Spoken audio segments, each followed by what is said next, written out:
learn about the inguinal canal. It is an intermuscular passage present between the superficial and deep ring in the lower part of the anterior abdominal wall. Its length is 4 cm. Its direction is directed towards medially, downward, and anteriorly.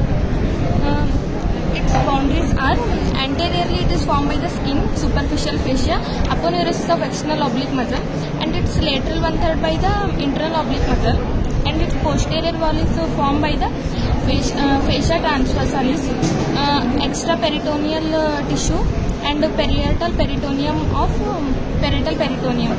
Its floor is formed by the inguinal ligament. Its roof is formed by the arcade fibers of internal oblique muscle and the transverse abdominis muscle. Its contents are in male spermatic cord, and in female round ligament of uterus and the ilioinguinal nerve in both.